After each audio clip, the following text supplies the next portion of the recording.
भाषा को शाश्वत बना डालती है और दूसरी लिपि की उत्पत्ति भाषा के बाद ही होती है। आज भी लिपिहीन भाषाएं हैं, जैसे अभी बताया कि जो समाप्त होती जा रही हैं। ऐसी भाषाओं के लिए देवनागरी लिपि जो है बहुत ही उपयुक्त लिपि है। शिक्षा के प्रारंभ में पहले भाषा सिखाई जाती है, उसके बाद ही लिपि सिखाई जाती है। एक भाषा जो है कई लिपियों में लिखी जा सकती है, वैसे ही एक लिपि में कई भाषाएं भी लिखी जा सकती हैं। प्रयोजन की दृष्टि से प्रत्येक भाषा के लिखित रूप में और व्यवहारिक रूप में दो अलग-अलग होते हैं।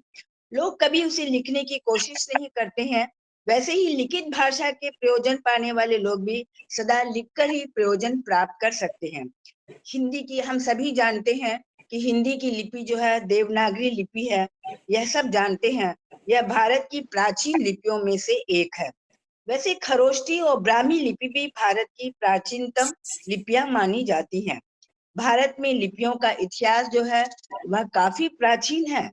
ब्राह्मी लिपि भारतीय भाषाओं के लिए एक विकसित लिपि है और सारी भारतीय भाषाएं ब्राह्मी में ही लिखी जाती है और इसके प्रमाण भी प्राप्त हैं। देवनागरी लिपि का इतिहास लगभग 3000 वर्षों से भी अधिक पुराना है। प्राचीन नागरी की दक्षिणी शाखा से आज दक्षिण में प्रचलित तेलुगु, कन्नड़, तमिल, मलयालम लिपियों का विकास हुआ। उसी प्रकार उत्तरी शाखा से उत्तर भारत की भाषाओं के लिए अनुकूल देवनागरी के साथ साथ गुजराती, असमी आदि लिपियों का भी विकास हुआ। भारतीय संविधान में भारत की राजभाषा के रूप में हिंदी को स्वीकार करने के साथ साथ उसे लिपिबद्ध करने के लिए देवनागरी लिपि को ही स्वीकार किया गया है। महात्मा गांधी जी और विनोबा भावे से बढ़कर विचारक इस देश में कोई दूसरा नहीं हुआ। वे हमेशा देश के बारे में, भाषा के बारे में, उसकी लिपि देवनागरी के बारे में और राष्ट्रीय एकता के बारे में ही सोचते थे और आजन्म उसी के लिए कार्य भी करते रहे। उन्होंने स्पष्ट रूप से यही कहा कि मेरे लिए आजादी से बढ़कर राष्ट्रभाषा का सवाल है। उन्होंने राष्ट्रीय एकता के संदर्भ में लिपि के प्रश्न को उठाया और कहा कि मेरा दृढ़ विश्वास है कि सभी भारतीय भाषाओं की लिपि एक ही होनी चाहिए और ऐसी लिपि केवल देवनागरी लिपि ही हो सकती है, इसमें कोई संदेह नहीं। यह बात उन्होंने यंग इंडिया में 14 जुलाई 1927 में लिखा था। इसमें भारतीय एकता दृढ़ करने की मदद मिलेगी। हम सभी अच्छी तरह जानते हैं कि कोई भी नई लिपि सीखने में कितना समय लगता है और कितनी कठिनाइयों का सामना करना पड़ता है। सभी भाषाओं को जोड़ने में देवनागरी लिपि का जो है एक महत्वपूर्ण योगदान है। आज राष्ट्रीय एकता के संदर्भ में अनेक बातें उठती हैं, परंतु कहीं से भी कोई ईमानदारी से भाषा और लिपि का प्रश्न नहीं उठाता, जो आज के संदर्भ में बहुत ही आवश्यक है। आज भारत में हिंदी के अतिरिक्त संस्कृत, मराठी, नेपाली, सिंधी आदि भाषाएं और उत्तर भारत की ब्रज, अवधी, भोजपुरी, राजस्थानी आदि बोलियां में देवनागरी लिपि में ही लिखी जाती है। इसलिए आज निश्चित रूप से हम यह कह सकते हैं कि भारत की प्रमुख लिपि जो है देवनागरी लिपि और राष्ट्रभाषा जो है वह हिंदी ही है, इसमें कोई संदेह नहीं। बड़ी आश्चर्य की बात है कि देश को आजाद हुए आज लगभग 75 वर्ष हो गए। सब जगह आजादी का अमृत महोत्सव मनाया जा रहा है, हिंदी दिवस मनाया जा रहा है, परंतु अब तक हिंदी को राष्ट्रभाषा का गौरव प्राप्त नहीं हुआ। यह बहुत ही दुखद विषय है। हमने एक राष्ट्र चिन्ह, एक राष्ट्रीय ध्वज, एक राष्ट्रीय भाषा और एक राष्ट्रीय प्रतीक को तो अपना लिया, लेकिन राष्ट्रभाषा को गौरव प्रदान नहीं कर सके। सचमुच यह हमारे लिए अत्यंत खेद का विषय है। राष्ट्रीयता की मान्यता है कि राष्ट्रभाषा के बिना जो है राष्ट्र गूंगा ही है। राष्ट्रभाषा के बिना राष्ट्र गूंगा है, इसमें कोई संदेह नहीं। मैं इज़राइल के बारे में कुछ बताना चाहती हूँ कि 1947 में इज़राइल आजाद हुआ। हिब्रू को उन्होंने राष्ट्रभाषा घोषित किया और सभी इजराइल वासियों ने यह संकल्प किया, यह दृढ़ प्रतिज्ञा की कि वे हिब्रू का ही प्रयोग करेंगे और किसी दूसरी भाषा का वे प्रयोग नहीं करेंगे, और अब तक वे इसका पालन कर रहे हैं, ये आप सभी जानते हैं। विश्व की अनेक भाषाओं को हम देवनागरी लिपि में लिख सकते हैं, इसमें भी कोई संदेह नहीं, क्योंकि देवनागरी लिपि के सिवाय हम किसी को भी किसी भी भाषा में हम ऐसा कार्य नहीं कर सकते। परंतु देवनागरी लिपि ही ऐसी है कि विश्व की हम सभी भाषाओं को देवनागरी लिपि में लिख सकते हैं। और इसके लिए आप सभी जानते हैं कि इसके जो अध्यक्ष हैं और हमारे महामंत्री जो हैं हरि सिंह पाल जी, बहुत कोशिश कर रहे हैं। और यहाँ ना केवल भारत में परंतु विश्व में भी अब देवनागरी लिपि जो है बहुत प्रसिद्ध होता जा रहा है, बहुत लोकप्रिय होता जा रहा है। विश्व की अनेक भाषाओं को हम नागरी लिपि में लिख सकते हैं। विश्व की कई भाषाओं के लिए नागरी लिपि वैज्ञानिक लिपि है। इसमें बोलने और लिखने की पूर्व आजादी होने के कारण अफ्रीका, वियतनाम, इंडोनेशिया आदि देशों की भाषाओं के लिए भी यह सर्वमान्य हो गई है। नेपाल में सर्वत्र नागरी लिपि का ही व्यवहार होता है। नेपाली भाषा नागरी लिपि में ही लिखी जाती है। देवनागरी सर्वत्र नेपाल की राष्ट्र लिपि है। चीन विश्व की सर्वाधिक जनसंख्या वाला देश है। इसकी लिपि जो है चित्र लिपि है, जो कि बहुत समझने में भी कठिन है, बोलने में भी बहुत कठिन है। अब तक चीनी भाषा के लिए सब ध्वनियों को व्यक्त कर सकने वाली वर्ण पद्धति निर्धारित नहीं हो पाई है। अतः चीनी के लिए भी जो है देवनागरी जो लिपि है वह सर्वमान्य है और सबसे उपयुक्त लिपि है।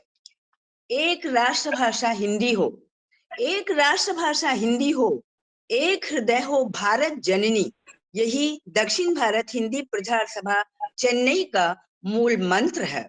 हिंदी राजभाषा है, राज्य भर में बहुसंख्यकों की भाषा, सारी देश की विभिन्न भाषाओं को जोड़ने वाली भाषा, भारत की संपर्क भाषा और जन भाषा, भाषा माता की बिंदी है, भारत माता की बिंदी है। हिंदी आप सबको मालूम ही होगा कि हिंदी भाषा में 11 लाख शब्द हैं। विश्व की किसी भी भाषा की संपदा इतनी समृद्ध नहीं है। अतः हम हिंदी अपनाएं, हम हिंदी अपनाएं और उसका प्रचार प्रसार करें। भूमंडलीकरण के कारण आज विश्व भर के लोग रेडियो, टीवी, कंप्यूटर द्वारा हिंदी संगीत और फिल्म देखना पसंद करते हैं। सारे विश्व में लोग देखते हैं, बच्चे भी इसमें दिलचस्पी लेते हैं। विश्व भर में अनेक विश्वविद्यालय हैं जहां लाखों लोग हिंदी सीखते हैं, सिखाते हैं, अनुसंधान कार्य हो रहे हैं, शोध कार्य हो रहे हैं। विश्व भर में साहित्यकार अनुवाद का कार्य कर रहे हैं। आज आप विश्व के किसी कोने में चले जाएं तो आपको हिंदी बोलने वाले, हिंदी समझने वाले लोग मिल जाएंगे। हिंदी से ही वे हमसे बातें करते हैं, प्रसन्नता का अनुभव करते हैं। इस दृष्टि से देखा जाए तो हिंदी राजभाषा का भविष्य जो है उज्जवल है, इसमें कोई संदेह नहीं। रश्मि जी याद हिंदी दिलाएं, उनको जाना है। और व्यवसाय को भी बढ़ावा देने में सहायक है। रश्मि जी 5 मिनट बाद आप हाथ दिखा दें। बिल्कुल मैम, अनेक स्थानों समय में हो चुका है। पत्रिकाएं निकल रही हैं जिसमें मैम कि अधिक चैनल है। निश्चय ही हिंदी भाषा राजलक्ष्मी की मैम, समय हो लोकप्रियता है। चुका है। बस 2 मिनट और दीजिए, लास्ट 5 में बोल मिनट ही रही, बोलना 2 था मैम। 2 मिनट। मिनट और। अंत में मैं यही बोलना चाहूंगी कि एक छोटी कविता द्वारा मैं हिंदी और देवनागरी लिपि की लोकप्रियता सिद्ध करना चाहती हूँ। हम एक दोबारा आज छोटी सी कविता नहीं कविता, 2 पढ़ना है, लाइन की। व्याख्यान प्रभु देना है जी केवल। 2 मिनट, प्रभु जी 2 नहीं, 2 मिनट। मिनट ज्यादा होते हैं मैडम, हिंदी बाकी लोग भी हैं, हिंदी उनको जाना है। और हिंदी डॉक्टर मेरा जी डॉक्टर राजलक्ष्मी जी गौरव बहुत है। लोग हैं, 2 आज नहीं, मिनट, जय कविता श्री अगली बार कृष्ण। सुनेंगे, कविता अगली अगली बार। बार, हिंदी मेरा अगली बार। गौरव है, नागरी लिपि मेरा अभिमान है, यह मेरी जान है, राष्ट्र का स्वाभिमान है। हिंदी भारत की मुस्कान है, राष्ट्रीय एकता का द्योतक है। यह जन जन की भाषा है, यह प्रांतों से भी प्यारी है। हिंदी है धर्म हमारा, नागरी लिपि है कार्य हमारा। आज विश्व हिंदी बहुत वेबिनारों सुंदर में कविता है बढ़ मैम। रहा है भारत का और सम्मान। शीघ्र ही इसे हम राष्ट्रभाषा और देखिए राष्ट्र लिपि कहना का अच्छा नहीं लगता। गौरव मिले, यही है मेरी मनोकामना। आइए बहुत हम बहुत सब धन्यवाद। मिलकर एकजुट होकर नागरी बहुत लिपि को राष्ट्रलिपि बनाने का प्रयत्न करें। धन्यवाद। बहुत जय बहुत हिंदी धन्यवाद। और आपके जय बहुत अच्छे नागरी विचार, लिपि। बहुत बहुत अच्छे बहुत विचार हमको धन्यवाद। सुनने को मिले। परंतु आप सभी अपनी बात वरिष्ठ हुए हैं। आप जाइए। हाँ, आप सभी वरिष्ठ हैं, सभी बड़े हैं और मुझे कहने में भी अच्छा नहीं लगता, इसलिए स्वयं ध्यान रखें, सिर्फ 5 मिनट से ज्यादा ना बोलें। आप डॉक्टर सतम डॉक्टर रश्मि जी, आप हाथ दिखा दिया करें, जैसे 4 मिनट होती है आप हाथ हाँ, दिखाते, 4 मिनट हो गई, अगले ठीक वक्ता है, उसके बाद मेरी अपने आप बात का समझें। ध्यान रखें। बाकी और बाकी फिर हम यहाँ से बंद करने का आप सिस्टम रखें कि आप हाँ, माइक अपने आप बंद कर सकें। जबरदस्ती आप बोलेंगे तो मुझे मजबूरी में बंद करना पड़ेगा, पर अच्छा नहीं लगेगा। बहुत बहुत धन्यवाद यार आदरणीय। भाई साहब बंद कर अब मैं देंगे तो आपका विपक्ष के सम्मान नेता अड़ स्वागत जाएंगे करती फिर। हूँ।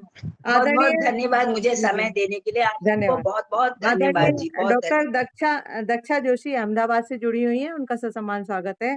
और ये राष्ट्रीय उपाध्यक्ष है राष्ट्रीय शिक्षक संचेतना की। स्वागत है महोदया, समय का ध्यान रखें। आपका आभासी पटल पर उद्बोधन सब सुनने के लिए आतुर हैं। आप अपना माइक खोल लीजिए। स्वागत। नमस्ते, आवाज आ रही है? बिल्कुल स्पष्ट आ रही है, सुंदर आ रही है, बोलिए मैम। आ रही है। बिल्कुल। नमस्कार, सम्माननीय मंच, आदरणीय अध्यक्ष महोदय श्री, आदरणीय डॉक्टर प्रभु चौधरी जी और रमा जी, जिनका आज बर्थडे है, उनको भी मैं अभिनंदन दे रही हूँ। और यहाँ उपस्थित आप सभी विद्वज्जनों को मेरा सादर प्रणाम। मैं बहुत संक्षेप में देवनागरी लिपि और भारतीय भाषाओं का आधार, इसके ऊपर अपने विचार प्रस्तुत कर रही हूँ। भारत बहुभाषिक बहुलिपिक देश है, लेकिन बहुलता के बावजूद भारतीयता की अंतरधारा उसकी सबसे बड़ी विशिष्टता है। भारतीयता की इस अंतरधारा को और अधिक पुष्ट करने में हिंदी की तरह ही देवनागरी लिपि की बड़ी भूमिका हो सकती है। किसी का माइक चल रहा है? नमन जी का माइक है। नंदिता जी माइक बंद कर लीजिए अपना। आदरणीय नंदिता जी के नाम से है, जी, माइक बंद कर लीजिए। तमाम विरोध और संकीर्ण राजनीति को पीछे छोड़ते हुए आज हिंदी देश की स्वाभाविक संपर्क भाषा बन गई है। वह राष्ट्रीय एकीकरण की भी संवाहिका है। देवनागरी लिपि को समस्त भारत की संपर्क लिपि बनाने के लिए देशवासियों को सक्रिय होना चाहिए।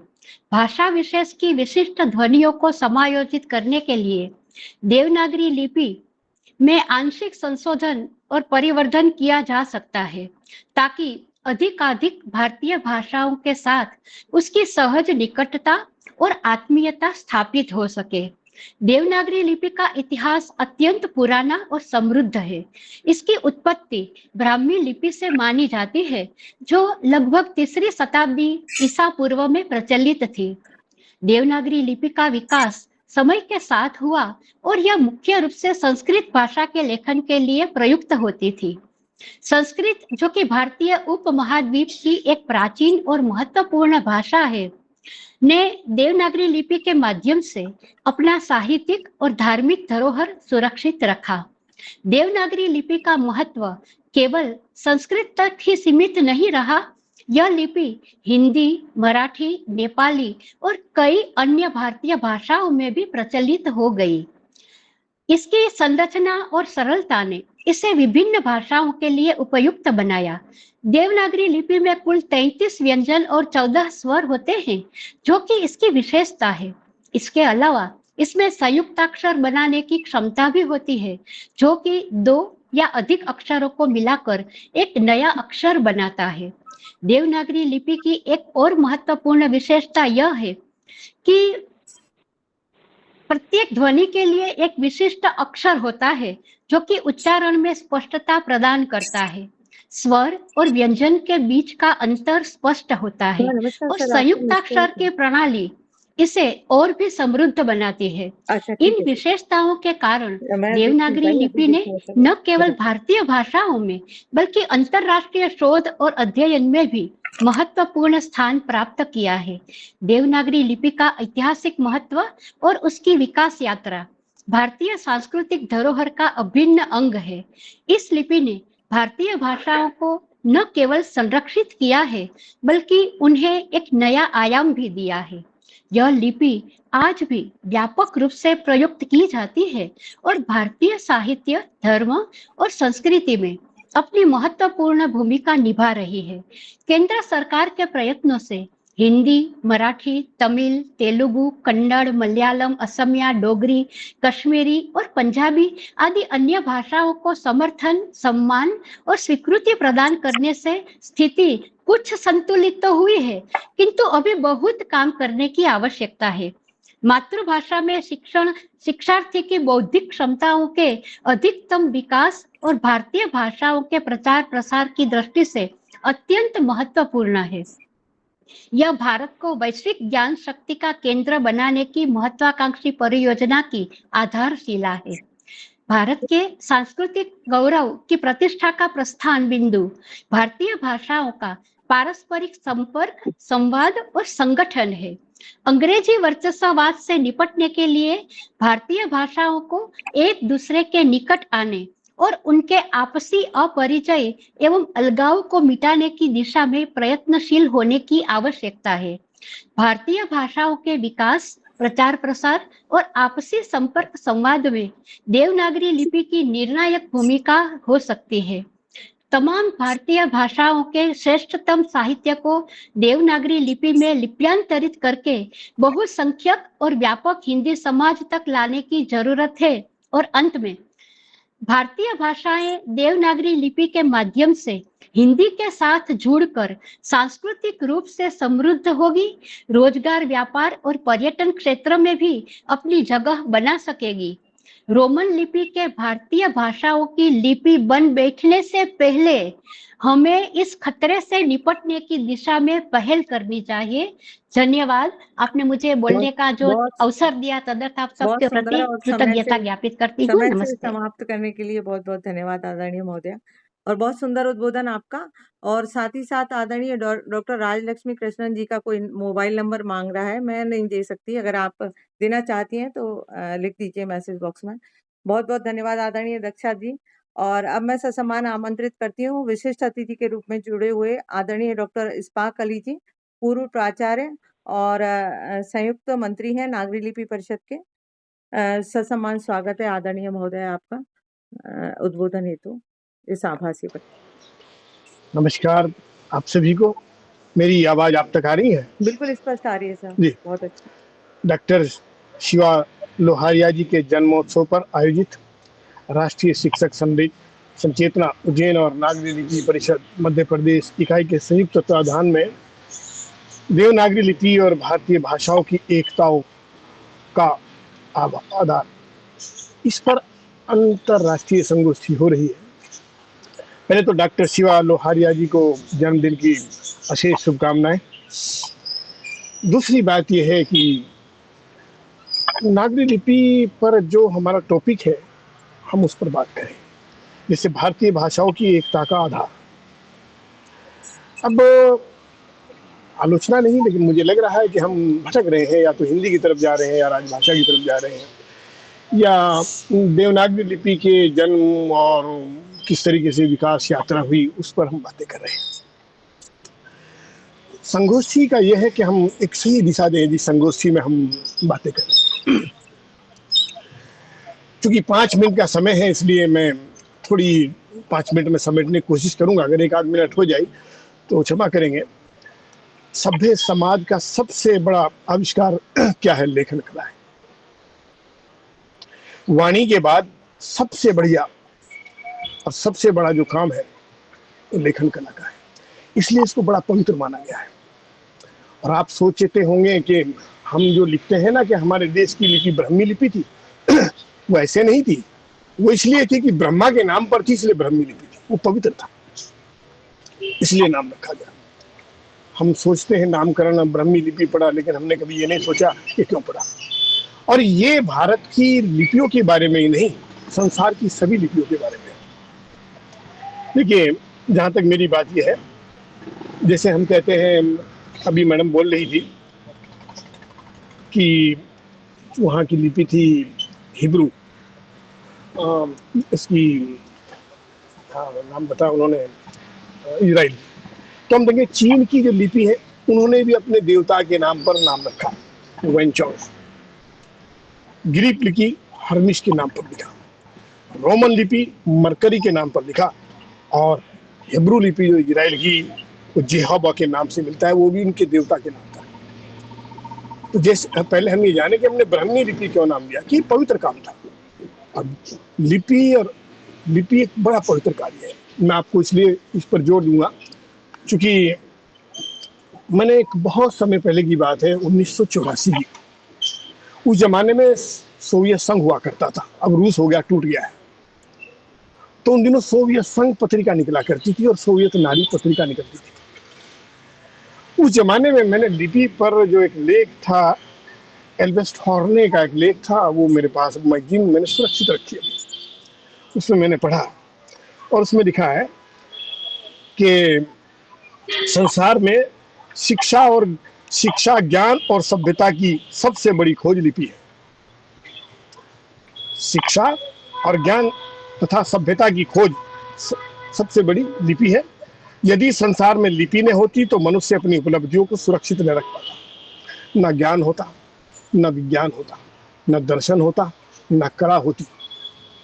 तो इतनी बड़ी बात एल्बर्ट आर्नो ने लिखा। एक किताब मैंने और पढ़ी थी, पाउलो फ्रेरो की उपपेड़ों का शिक्षा शास्त्र। ब्राजील के बहुत अच्छे लेखक थे, वो किताब हिंदी में प्रकाशित भी हुई है। उसमें लिखा है कि परमाणु बम से भी शक्तिशाली संसार में जो आविष्कार है वो लिपि का आविष्कार है। क्योंकि लिपि क्या है, विचारों को दिशा प्रदान करती है। साहित्य कहाँ से बनता, ज्ञान विज्ञान कहाँ से बनता, तो इसलिए इसको पवित्र माना गया है। और सबसे बड़ी बात यह है, जब आदमी के पास भाषा थी, भाषा को कैसे संजो के रखे, आदमी के सामने बड़ी चिंता थी। लिपि के बारे में जो मैंने पाउलो फ्रेरो ने एक जगह लिखा है कि बड़ी चिंता थी दुनिया को कि कैसे संजो करके रखे। लेकिन वो चीज मनुष्य के लिए अज्ञेय थी, और जो चीज मनुष्य के लिए अज्ञेय होती है वो ईश्वर के लिए ज्ञेय होती है। तो ईश्वर के लिए ज्ञेय थी, इसलिए लिपियों का नाम ब्रह्मा या देवताओं के नाम पर इसलिए रखा कि वो ज्ञेय थी। तो हम, ये बड़ी महत्वपूर्ण बातें हैं जिस पर हम चर्चा कर रहे हैं। हमारा टॉपिक कुछ अलग है कि भारतीय भाषाएं और देवनागरी की उसमें क्या उपयोगिता है। देखिए, मानव की तकनीकी और वैज्ञानिक प्रगति ने विश्व को कहां से पहुंचा दिया, विश्व को मुट्ठी में कर लिया है। आज मनुष्य चंद्रलोक की यात्रा करके मंगल ग्रह पे दुनिया बसाने की बात कर रहा है। इन प्रगतियों के कारण विश्व एक छोटा हो गया है, छोटा दृष्टिगोचर होने लगा है। यहाँ भी मैं अपनी बात करूंगा। अब मानव प्रत्येक वस्तु का, प्रत्येक विचार का तथा प्रत्येक पत्ती का एकीकरण करना चाहता है। संसार की एक सरकार बन जाए, संसार की एक भाषा बन जाए, संसार की एक लिपि बन जाए, संसार की एक मुद्रा बन जाए। और ये काम यूरोप में हुआ भी। यूरो मुद्रा उन्होंने शुरू किया, और यूरोप में कुछ समय पूर्व भाषा को अंतर्राष्ट्रीय बनाने के लिए एपेरेंटो भाषा का आविष्कार भी किया गया था, जो सफल नहीं हुआ। लिपि के एकीकरण के लिए भी डच पत्रकार केरल यानसन तथा जर्मनी के प्रोफेसर डॉक्टर एंद्रे एक्सार्ड ने भी ऐसा प्रयास किया था कि एक दुनिया की एक लिपि बन जाए। सर थोड़ा चीज सुनने की बात है समय हो जी, थोड़ा जल्दी कर लीजिए सर। ठीक है मैडम, मुझे कहना पड़ रहा है भारतीय भाषा, ठीक है मैं जल्दी लगेगा। भारतीय भाषाओं की एकता का आधार देवनागरी लिपि पे, इस पर हम चर्चा कर रहे हैं। भारत एक विशाल देश है, इसकी अखंडता को शून्य बनाने की कोशिश करना हम सभी भारतीयों का कर्तव्य है। साहित्य एक दर्शन है, और वो दर्शन हमें भारतीय भाषाओं में मिलता है। आप सभी हिंदी के विद्वान बैठे हैं, सभी भारतीय भाषाओं के लोग बैठे हैं। भारतीय साहित्य की सबसे बड़ी विशेषता है वो सभी भाषाओं में, हिंदी, कन्नड़, तमिल, तेलुगु, मलयालम के भारतीय साहित्य सुखांत होता है, भी हैप्पी, लास्ट में हैप्पी होता है। और इसलिए भारत के लोगों के साहित्य को 13वीं 14वीं शताब्दी में यूरोप के लोगों ने सुना, पढ़ा, लिखा। हम लोग कुछ समझते हैं कि विदेशी लोग हमारे देश में आए, फ्रेंच और जर्मन के लोग क्यों आए हमारे देश में। हम एक पक्ष को पढ़ते हैं, दूसरा पक्ष ये था कि वो लोग भारतीय साहित्य को पढ़ते थे, और पढ़ करके वो सोचते थे भारत में पता नहीं क्या है। जब उन्होंने कालिदास को पढ़ा, कालिदास काव्यामृतम पढ़ा, तो उस जमाने में लोग जहाज भर भर के भारत में, समुद्रों के जहाज भर भर करके भारत को देखने के लिए आते थे। हम बहुत तरीके से वो बातें करते हैं। खैर, मैडम ने हाथ उठा दिया है, लेकिन मैं अपनी बातों को नहीं कहना चाहता हूँ। 1917 में मैडम मद्रास में साहित्य परिषद की दूसरी बैठक हुई थी। वहां पर गांधी जी ने कहा था कि अगर हम भारतीय भाषाओं को सीख सकते हैं तो देवनागरी के माध्यम से सीख सकते हैं। और उसी समय 1916 में उन्होंने विनोबा जी को कहा, विनोबा जी ने कहा कि मैंने फ्रेंच जर्मन जो भाषा है वो जब अंग्रेजी में लिपि के उसके ग्रीक लिपि के द्वारा सीख लिया है तो मैं हिंदी के द्वारा सभी भारतीय भाषाओं को सीख सकता हूँ। अब बात यह है कि भारत में अनेक भाषाएं हैं और उनमें बहुत सा साहित्य है। डॉक्टर राधाकृष्णन ने एक जगह लिखा था कि भिन्न भारतीय भाषाओं के लेखक समान स्रोत से प्रेरणा ग्रहण करते हैं और न्यूनाधिक समान बौद्धिक और भावात्मक अनुभवों से गुजरते हैं। भारतीय साहित्य में अच्छा ठीक है मैडम, मैं एंडिंग कर देता हूँ अपनी बातों का। धन्यवाद डॉक्टर साहब, बहुत लोग हैं, 25 लोग हैं। मैं चाहता था 4 मिनट बात में एक सेकंड लेता हूँ। मैं चाहता था कि ये जो फिलोसफी है इसकी भारतीय साहित्य और लिपि की अगली बार किसी में रखेंगे, अगली बार। अगर वो लिखित में नागरी लिपि के जो व्हाट्सएप समूह है उस पर अगर भेज दें तो हम उनका पढ़ भी सकते हैं और अच्छे से समझ भी सकते हैं। नहीं इसको मुझे मनोवैज्ञानिक और दार्शनिक रूप से भी मैंने फिलोसफी के कुछ मैंने देवनागरी की बहुत चीजें ढूंढी थी और मैं उसको स्पष्ट करना चाहता था। मैं ये बताना चाहता था कि 1956 में जब हमारे यहाँ से भारतीय फिल्में बनती थी आवारा जैसी, तो जब रसिया में वो दिखाई जाती थी तो रसिया में देवनागरी स्क्रिप्ट वहाँ के पर्दे पर आती थी और भारत के लोग झूमा करते थे। पंडित जवाहरलाल नेहरू जब वहां गए उनको वो दिखाया गया तो उन्होंने देखा कि देवनागरी लिपि किस तरीके से आवारा फिल्म के ऊपर वहां पर्दे पर गूंज रही है और लोग नाच रहे हैं। वो बताना चाहता था मैं। डॉक्टर साहब ऐसा करें, आप लिख के दे दें, पत्रिका में छाप देंगे, पत्रिका में छाप देंगे। ठीक है, धन्यवाद साहब, नमस्कार। सभी से एक निवेदन करना चाहता हूँ। जैसे कि हम आगामी 15 जुलाई को डॉक्टर हरि सिंह जी पाल और हमारे इंदौर हिंदी परिवार के अध्यक्ष श्री हरेराम वाजपेयी जी का जन्मदिन है।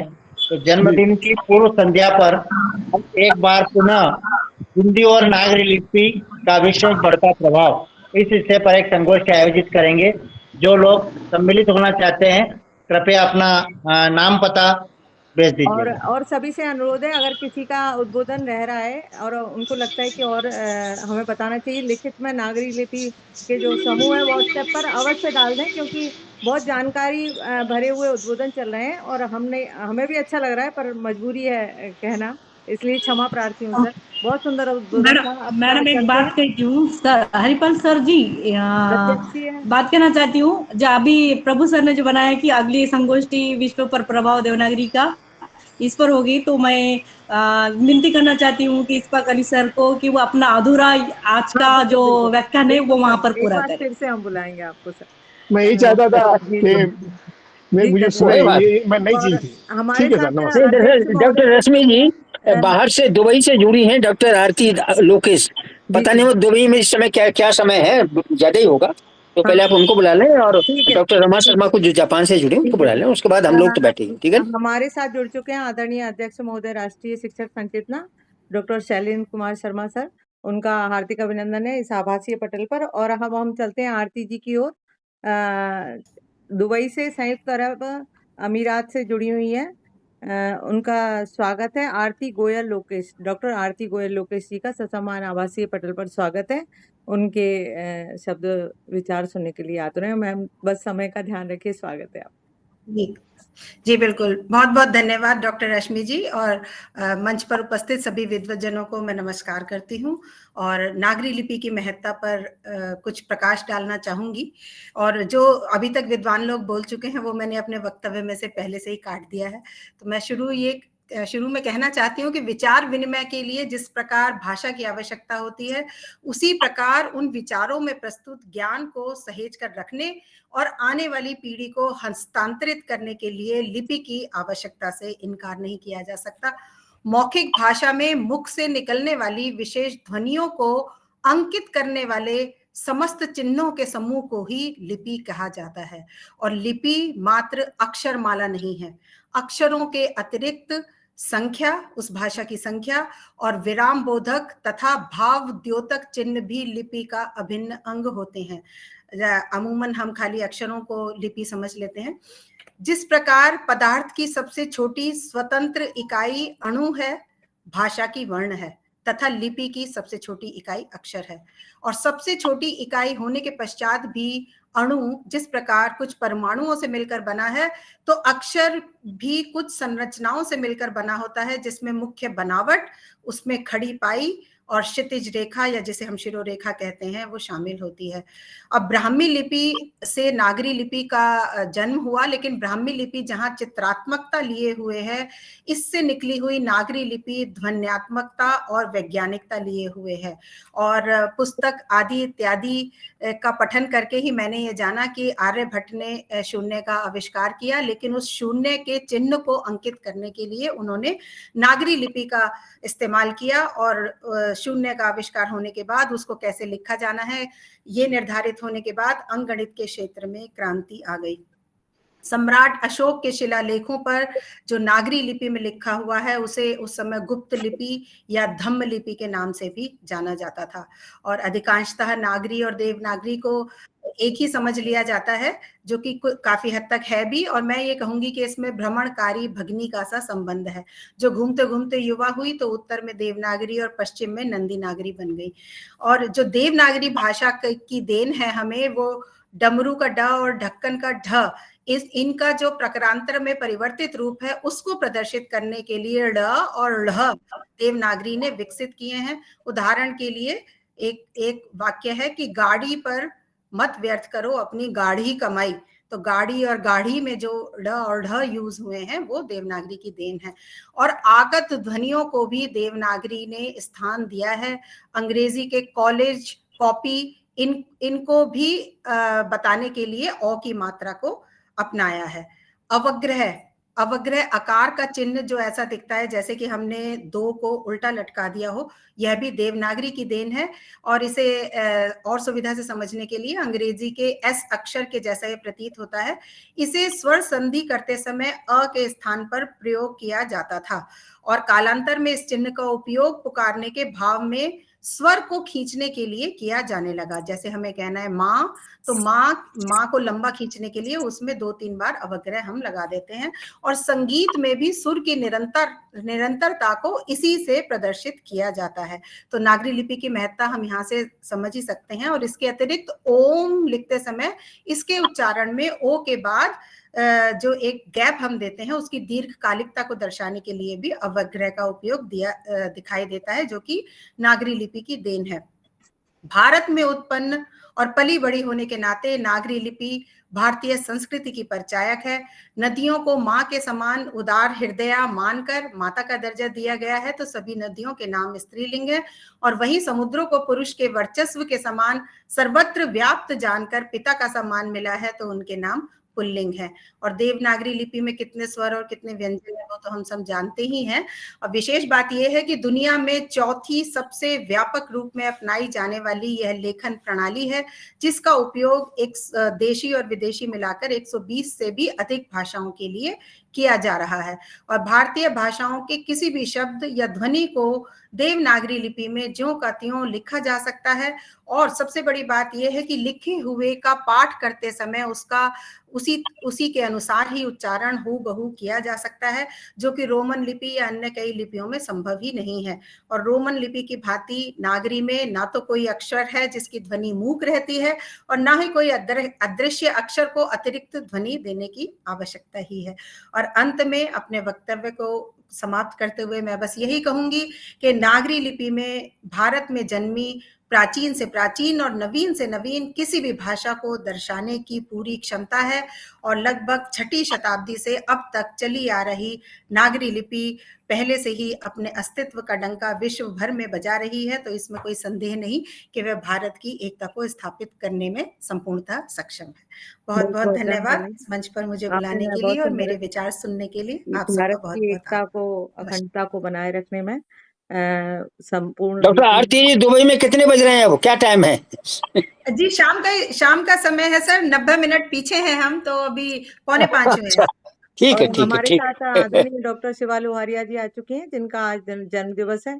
आप सभी की ओर से मैं इनको जन्म दिवस की हार्दिक शुभकामनाएं देती हूँ। आप जिए हजारों साल, साल के दिन हो 50,000। उत्तरोत्तर आपकी उन्नति हो, यही कामना करते हैं हम इस मंच से। और अब चलते हैं अगले वक्ता बहुत की बहुत ओर। धन्यवाद। आदरणीय सॉरी, मैं माफी चाहूंगी कि मैं थोड़ा सा लेट हो गई, कहीं एक कार्यक्रम में थी कोई बात नहीं, और कोई वहां बात से बस मैं अभी फ्री हुई हूँ। कोई बात मैम, आपका चेहरा दिख गया तो हमें अच्छा लगा। अब चलते हैं अगले वक्ता की ओर। आदरणीय डॉक्टर बीपी निदारिया जी, पूर्व उपनिदेशक केंद्रीय हिंदी निदेशालय एवं आजीवन सदस्य नागरी लिपि परिषद।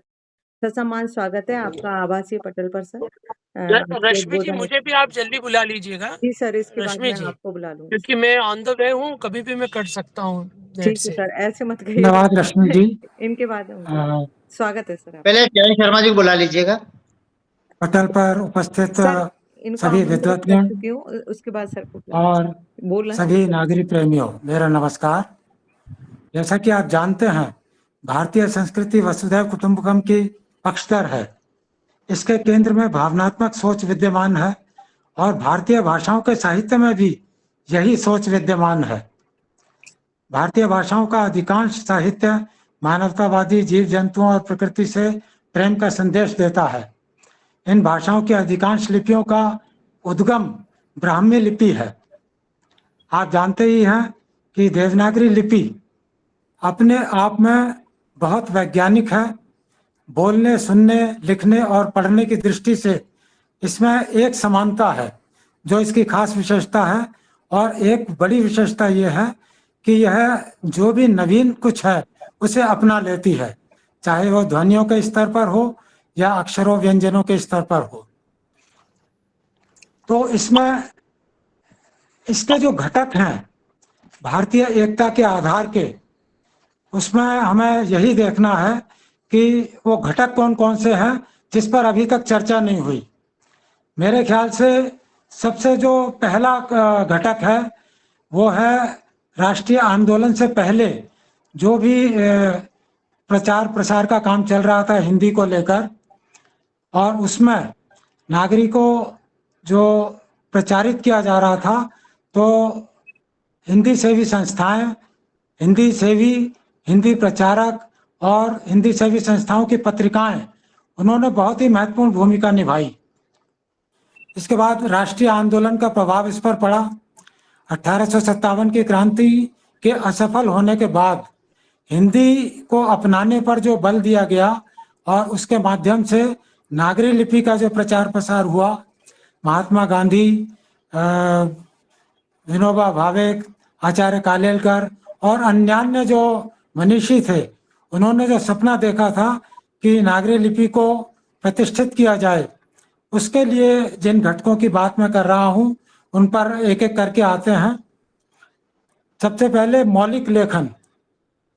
आप जानते ही हैं कि बहुत सारे हिंदीतर भाषी ऐसे हैं जो देवनागरी लिपि में मौलिक रूप से लेखन करते हैं। कुछ नाम मैं देना चाहूँगा। डॉक्टर भीष्म साहनी, रांगे राघव, चंद्रकांता, टी.जी. प्रभाशंकर प्रेमी, चंद्रलेखा डिसोजा, डॉक्टर तंकमणि अय्यर, डॉक्टर तंकमणि अम्मा, डॉक्टर आरसू, डॉक्टर भीमसेन निर्मल, सी जयशंकर बाबू, doctor Usha Upadhyay, doctor Vijay Kumar Mahanti, doctor Padmaja Ghorpade और डॉक्टर महाराज कृष्ण भरत जो आजकल लिख रहे हैं। इसके अलावा इसमें आते हैं अनुवाद। अनुवाद की एक बड़ी भूमिका रही है नागरी के प्रचार प्रसार में। बहुत सारे ऐसे लेखक हैं जिन्हें हम उनकी भाषाओं के माध्यम से बिल्कुल भी नहीं जानते थे, लेकिन नागरी में उनका अनुवाद जब मिला, U.R. अनंत मूर्ति, दत्तात्रेय रामचंद्र बेंद्रे, विष्णु राम सखाराम, विंदा करंदीकर, कुसुमाग्रज, पन्नालाल पटेल, डी जयकांतन, सीताकांत महापात्र, इतना मतलब एक बहुत ही लंबी फहरिस्त है जिनको आज हम देवनागरी की वजह से जानते हैं। इसके अलावा बहुत सारी संस्थाएं हैं जो अनुवाद का काम करवाती हैं, पत्रिकाएं हैं, बहुत सारे प्रकाशक हैं। भले ही उन्होंने व्यावसायिक दृष्टिकोण को अपनाकर अनुवाद प्रस्तुत किए, लेकिन उन अनुवादों से एक भावनात्मक एकता परस्पर भारतीय साहित्य के बीच में पनपी है। अनुवाद के बाद लिप्यंतरण। लिप्यंतरण बहुत सारी संस्थाएं करती हैं, जैसे देवनागर पत्रिका जो 7 में प्रकाशित हुई थी।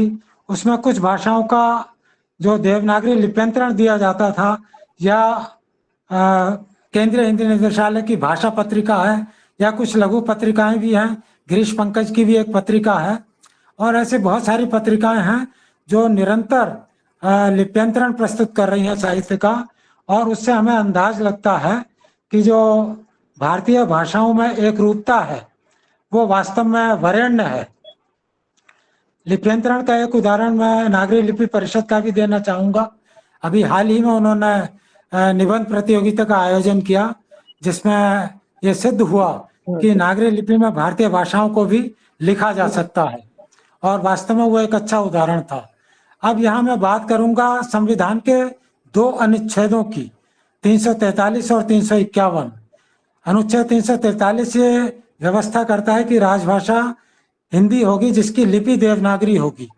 लिपि देवनागरी का पहली बार यहाँ उल्लेख हुआ, लेकिन 351 में स्पष्ट उल्लेख है कि हिंदी का प्रचार प्रसार संघ सरकार को इस रूप में करना है कि मूलतः संस्कृत से और गौणतः अन्य भारतीय भाषाओं से शब्द लेते हुए उसका विकास करना है, ताकि वो एक सामाजिक संस्कृति की उद्बोधिका साबित हो सके। और देवनागरी लिपि में जो मैंने बताया कि वो निरंतर लेती रहती है परिवर्तन, तो परिवर्तन उसके अनेक उदाहरण है।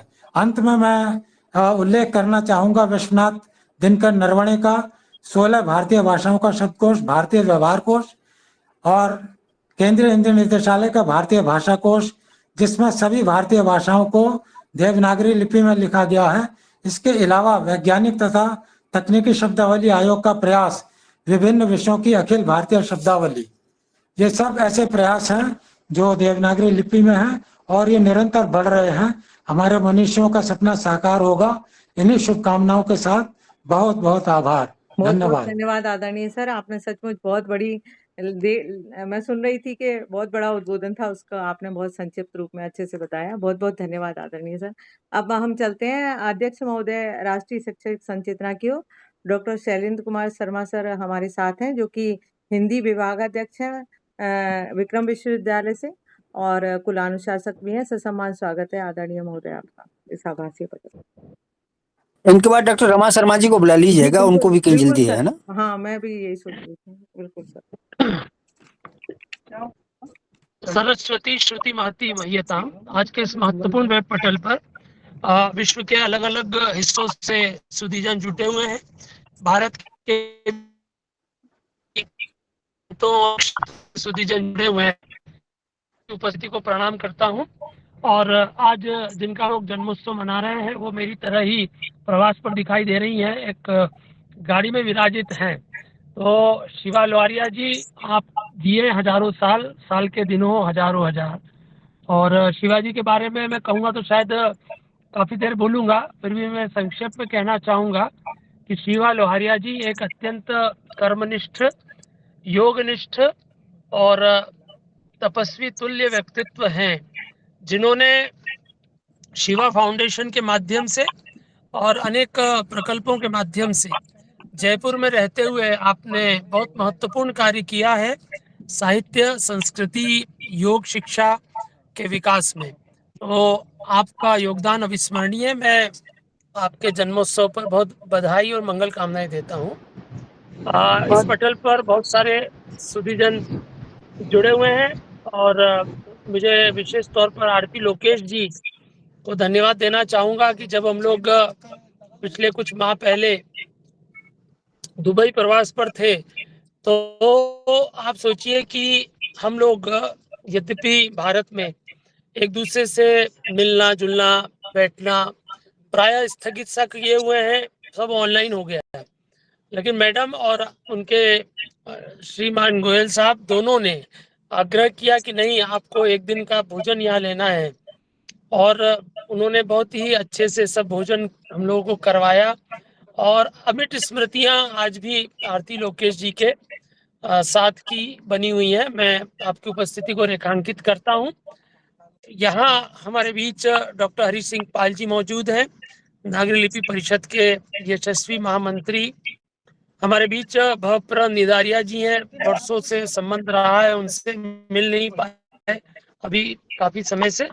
इसी प्रकार प्रभु चौधरी जी हैं जिन्होंने हम सबको जोड़ा है। डॉक्टर रमा शर्मा जी उपस्थित हैं जापान से, शहनाज जी हैं और रश्मि चौबे जी बहुत अच्छा संचालन कर रही हैं। अभी हमारे साथ स्पागली जी भी जुड़े हुए थे। बहुत सारे सुधीजन जुड़े हुए हैं, समय की मर्यादा भी है और डॉक्टर प्रेमचंद पतंजलि जी भी हैं, डॉक्टर प्रेमचंद पतंजलि जी भी हैं, पूर्व कुलपति डॉक्टर पतंजलि जी जी जी जी जी पाटिल जी, आपका भी अभिनंदन। हमारे बीच राजलक्ष्मी जी भी दिखाई दे रही है मुझे, उत्कर्ष जी हैं, राकेश कुमार जी मुझे दिखाई दे रहे हैं, पतंजलि जी भी मुझे दिखाई दे रहे हैं। आप सभी की उपस्थिति को प्रणाम करता हूं और सूत्र रूप में मैं कहना चाहूंगा कि यह जो यात्रा है देवनागरी की, ये भारत के वैशिष्ट्य को प्रतिपादित करती है। यदि देवनागरी न होती, यदि ब्राह्मी न होती, यदि सैंधव लिपि नहीं होती, तो भारत दुनिया में आज जिस सामर्थ्य के साथ दिखाई दे रहा है वो शायद नहीं बन पाता। लिपि का जो विकास है वो मानवीय सभ्यता की एक महत्वपूर्ण यात्रा का अंग बन गया है। यदि लिपि नहीं होती, केवल भाषाएं होती, तो जो भाषा के माध्यम से भाषिक जो वाचिक जो क्षणिकता है वो दीर्घायुष्य नहीं होती, वह तात्कालिक ही बना रहता। उस वाचिक को यदि लिपि का साक्ष्य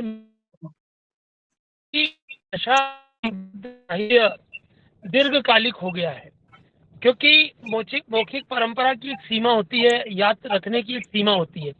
हमारे यहाँ वह भी हुआ है, वाचिक परंपरा में वेदों को कंठा गया और कंठानुकंठ जो है वो संचरित होते आए। इसी प्रकार संस्कृत में समृद्ध परंपरा रही है वाचिक परंपरा के रूप में। हमारे लोगों में भी वाचिक परंपरा अत्यंत समर्थ रूप में दिखाई दे रही है। जनजातीय साहित्य भी वाचिक रूप में विद्यमान है, लेकिन लिपि ने आकर के इस भाषिक रूप में जो तात्कालिकता बन सकती थी उसको तोड़ा और लिपियों का उद्विकास हुआ है। लिपि का जो प्रारंभिक रूप है वो चित्र लिपि के रूप में होता है, फिर भावात्मक लिपि के रूप में आती है। भावात्मकता के बाद की जो स्थिति बनती है उसके अंदर अक्षरात्मक लिपियां विकसित होती हैं, फिर वर्णात्मक यानी अल्फाबेटिकली जो लिखी जाती है, जैसे विकास है इसी क्रम में द्वंद्वात्मक लिपि भी विकसित होती है। देवनागरी की शक्ति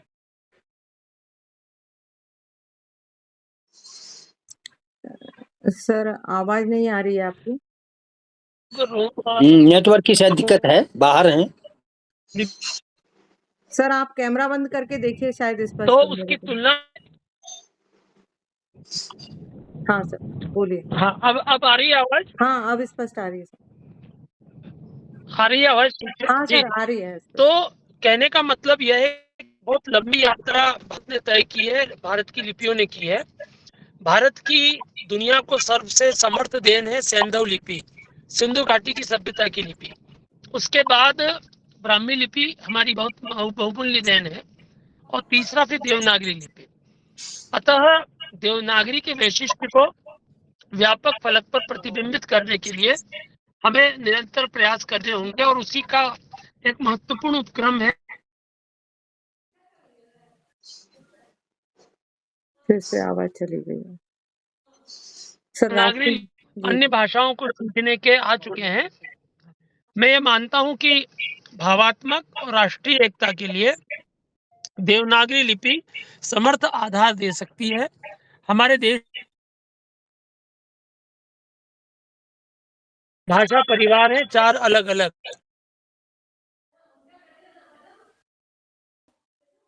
जुड़ सकती है।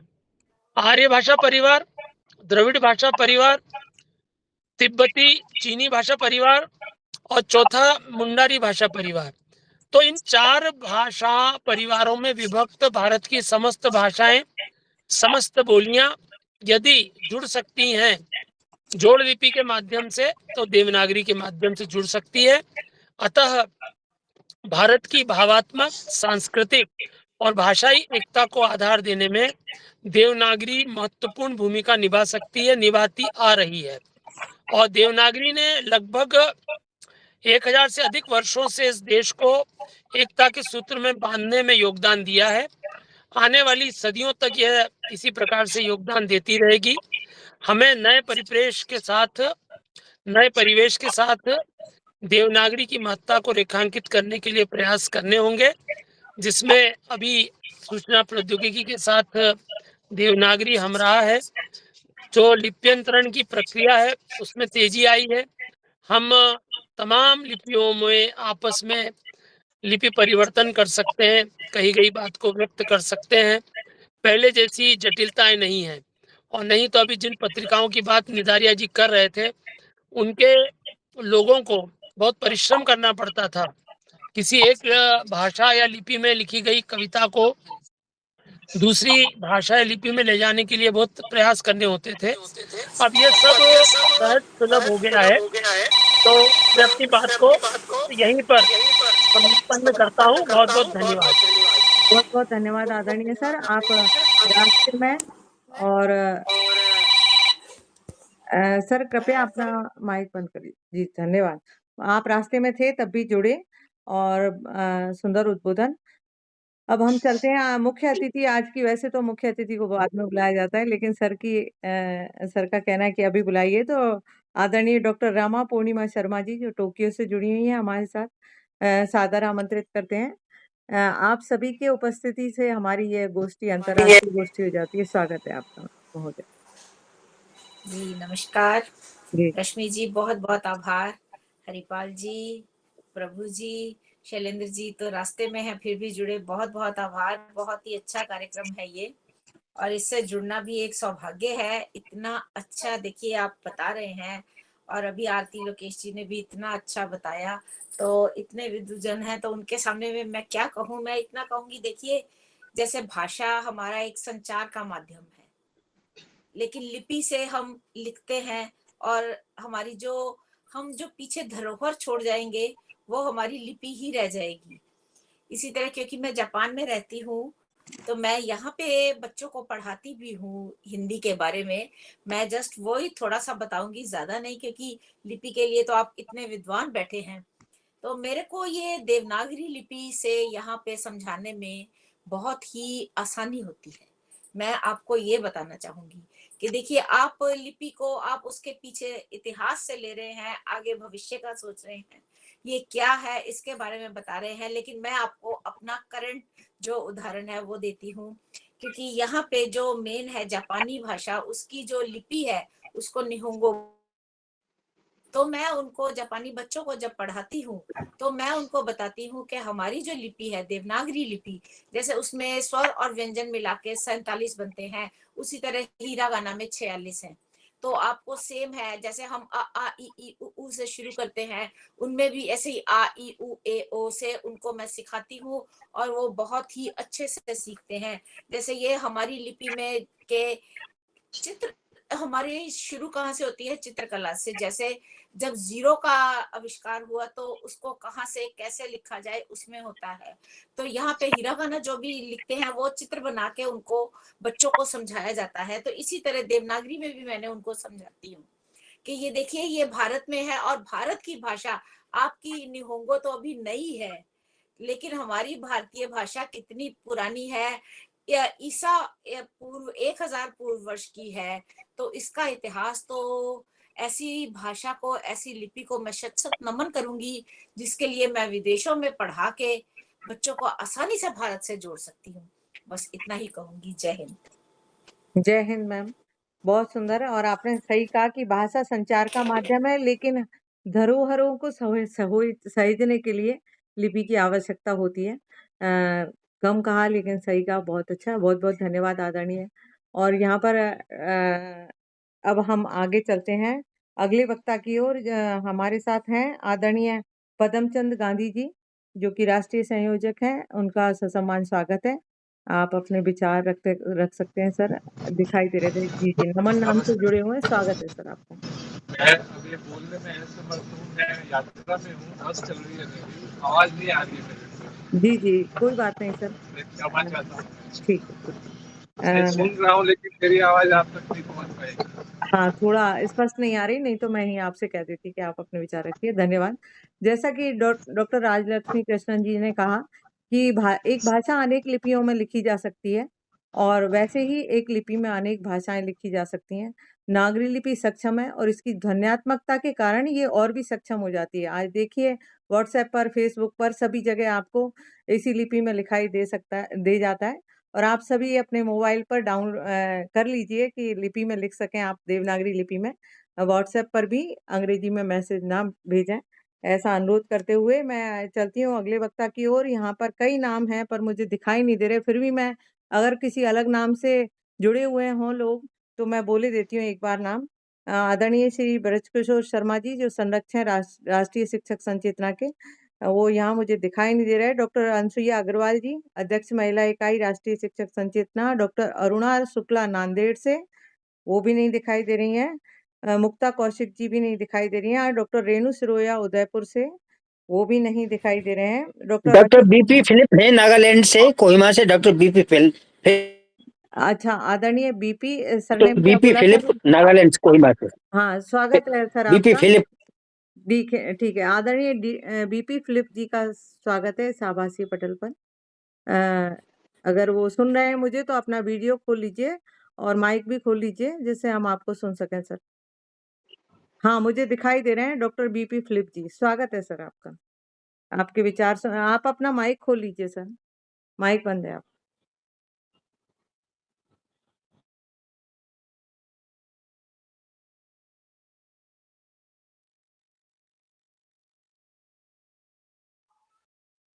म्यूट कर लें। चेन्नई से गुरुमूर्ति।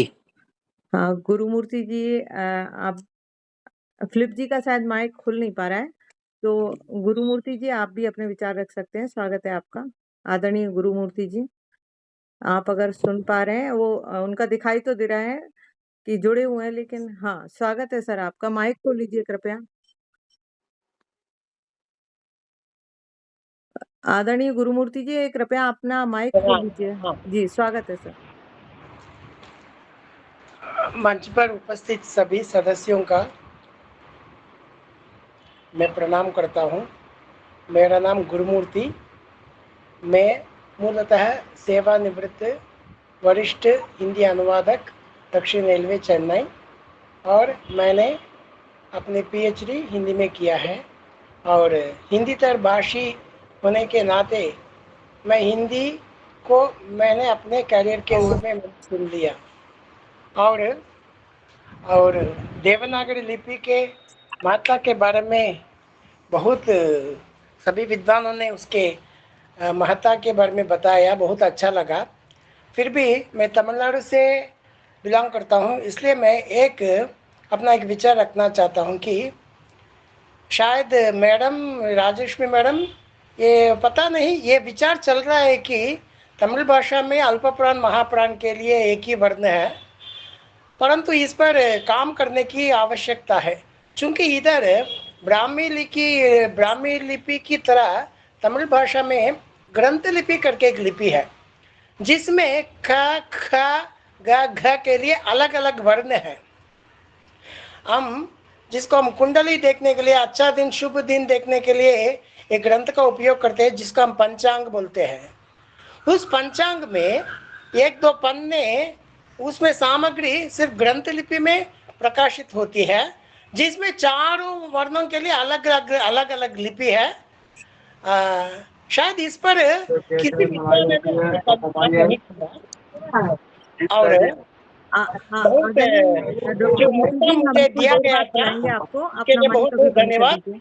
जय हिंदी, जय नागरी लिपि और जय हरि सिंह पाल जी, बहुत बहुत धन्यवाद। जी, ये बात बिल्कुल सही है कि पाल सर सबको बहुत अच्छे से इकट्ठा करते हैं।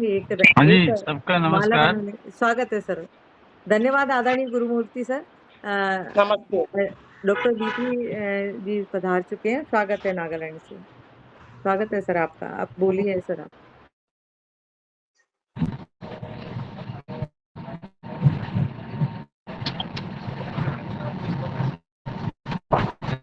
जी बोलिए सर।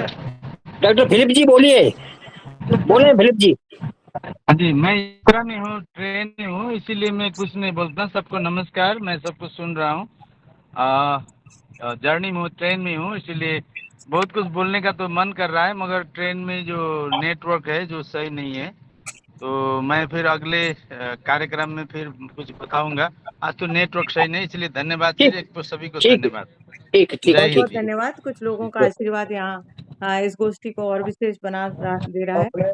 और देश का नाम बढ़ाएगी नागरी, राष्ट्र को एकता में बांधेगी नागरी, राष्ट्रीय से अंतरराष्ट्रीय हो जाएगी नागरी।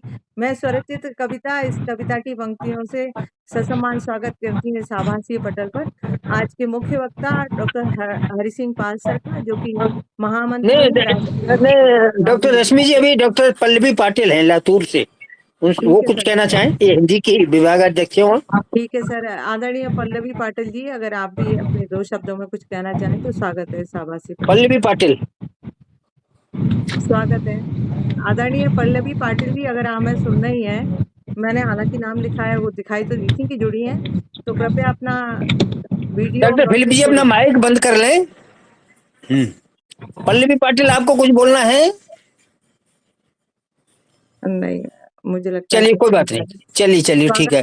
और कोई वक्ता रह गए सर? रश्मि जी जी और कोई वक्ता तो नहीं रह गए, मैंने वैसे सबका नाम ले दिया है। चलिए ठीक है, चलिए कोई बात नहीं जी। आप वैसे किसी को रहने नहीं देते। आज के इस अंतर्राष्ट्रीय इस आवासीय संगोष्ठी में की अध्यक्षता कर रहे हमारे नागरी लिपि परिषद के माननीय अध्यक्ष और पूर्व कुलपति डॉक्टर प्रेमचंद पातनजी जी, और हमारे इस संगोष्ठी में बाहर दुबई से जुड़ी हुई डॉक्टर आरती लोकेश जी, जापान से जुड़ी डॉक्टर रमा शर्मा जी, नागालैंड से जुड़े डॉक्टर बीपी फिलिप साहब, आसाम डिब्रूगढ़ से जुड़ी हुई डॉक्टर अदिति सैकिया, और उत्कर्ष गर्ग जी, लखनऊ से दीनदयाल आर्य, उपमा आर्य, डॉक्टर रामबाबू पाल कपिल वस्तु सिद्धार्थ नगर से, बेंगलुरु से डॉक्टर प्रमोद नाग, और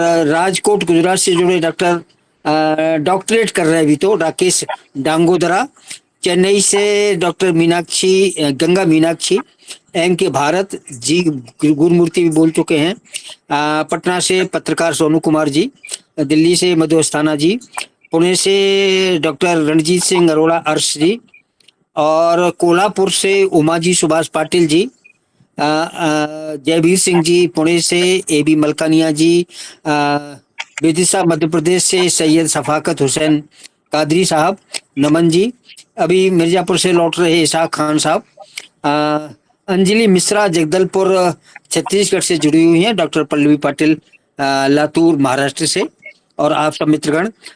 हमारे इस विषय पर बहुत कुछ कहा जा चुका है। मैं सिर्फ एक निवेदन ये करना चाहता हूँ कि जैसे हमारे विद्वानों ने बताया कि नागरी लिपि में भारत की किसी भी भाषा को, बोली को अंकित किया जा सकता है, लिप्यंतरित उसको किया जा सकता है। ये शक्ति अन्य किसी बोली कहें कि लिपि जो भारत में उपलब्ध है या विश्व में उपलब्ध है उनमें कहीं भी नहीं है। मेरे पास पुस्तक है मोनपा संस्कृति, अरुणाचल की ये मोनपा संस्कृति है, वहाँ की मोनपा जनजाति है। अरुणाचल में आप लोग जानते होंगे कि 26 से अधिक वहाँ आदिवासी समाज हैं, उनकी अपनी अलग बोली है, अलग संस्कृति, अलग खान पान और अलग वेशभूषा है। और वो वहाँ पर चूंकि जो पादरी वहाँ चले गए, उन्होंने अपने धर्म का प्रचार करने के लिए वहाँ की जितनी बोली भाषाएं थी उनको रोमन में लिख दिया। यही कारण है कि आज नागालैंड में, मेघालय में वहाँ की जो राजभाषा है वो अंग्रेजी है। मतलब वहाँ की भाषा ना होकर के, जैसे मेघालय की भाषा की अगर बात करें, वहाँ की है आपकी जयंतिया है, खासी है, गारो है, या नागालैंड की बात करें वह आओ है, अंगमा है, और बहुत सी 12-13 वहाँ पर मुख्य भाषाएं हैं।